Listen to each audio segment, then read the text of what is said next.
You're also, I'm going to quote here, a longtime Democratic Party activist who served as a member of the 2016 Democratic National Convention's Platform Standing Committee, close quote.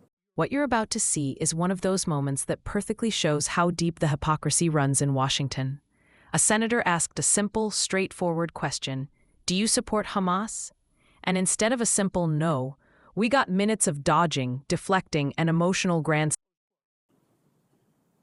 And according to your website, you're also, I'm going to quote here, a longtime Democratic Party activist who served as a member of the 2016 Democratic National Convention's Platform Standing Committee, close quote. Is that correct? That's correct. Okay. You support Hamas, do you not?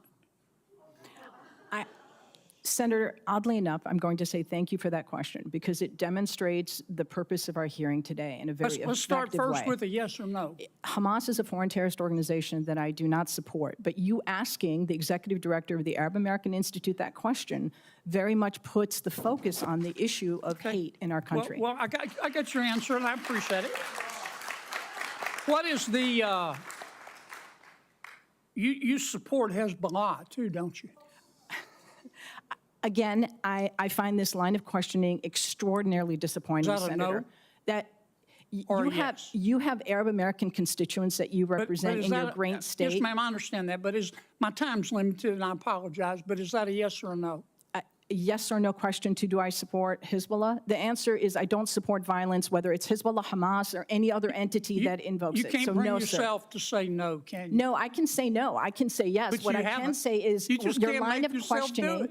Do you support or oppose Iran and their hatred of Jews?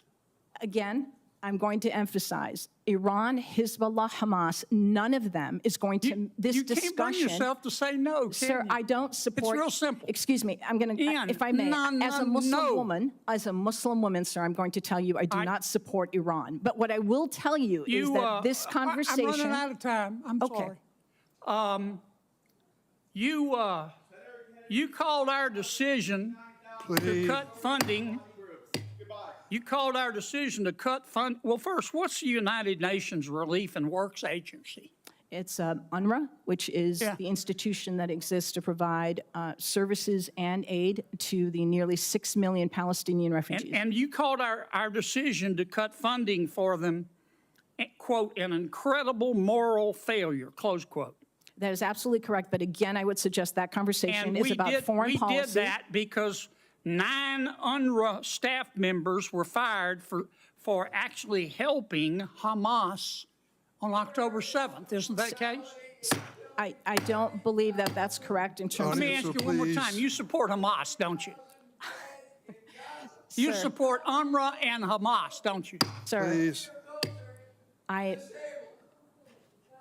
I think it's exceptionally disappointing that you're looking at an Arab American witness before you and saying you support Hamas. You know what's disappointing to me? I do not support Hamas. Bring yourself I do not support Hamas. You don't support UNRWA. You don't support Hamas. You don't. I was very clear in my support for UNRWA. Hezbollah, and you don't support Iran. You should hide your head in a bag. Standing. It's the kind of exchange that tells you everything about where some people in our government and activist circles really stand when it comes to terrorism, Israel, and America's allies. Stick with me through this video because what's underneath this conversation matters more than most realize. And before we get started, hit that like button and subscribe. This is the kind of truth YouTube doesn't like getting too loud. So here's what happened. The senator pressed an Arab American activist who once served on the Democratic National Convention's Platform Committee. That's not some random person. That's someone deeply tied to the political establishment. He asked her directly, "Do you support Hamas?" It should have been the easiest question in the world. A no would have ended it. But instead, she twisted the question into a lecture about hate in our country. That right there is a tactic we've seen countless times. When Democrats or their activist allies get cornered, they accuse their critics of racism or bias instead of addressing the issue head-on. The senator didn't let up.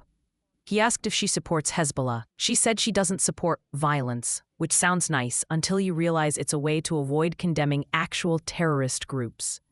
Then he asked about Iran, and again, she danced around before finally saying she doesn't support Iran, but only after framing herself as a victim.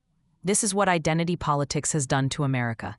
It's made it impossible to have a real discussion about right and wrong without someone hiding behind race, gender, or religion. Now, when he brought up UNRWA, the United Nations agency tied to Palestinian aid, things got even clearer. She called the U.S. decision to cut funding a moral failure. What she ignored was that UNRWA employees were caught helping Hamas on October 7th, the day innocent Israeli families were slaughtered. How can anyone defend funding an organization with terrorist sympathizers on its payroll? That's not moral strength. That's moral blindness. And yet, when she was pressed on that, she claimed she didn't believe that was correct. That's the problem. These people operate on feelings, not facts. They ignore evidence that doesn't fit their narrative and then accuse anyone who challenges them of hate. It's a shield, and the media eats it up every single time. Here's the truth. No matter what party you belong to, if you can't look straight into the camera and say you oppose Hamas, Hezbollah, and Iran, you don't belong anywhere near American policy discussions. These groups aren't misunderstood freedom fighters. They're terrorists who murder civilians, glorify death, and openly call for the destruction of Israel and the West. Pretending otherwise isn't compassion, it's cowardice.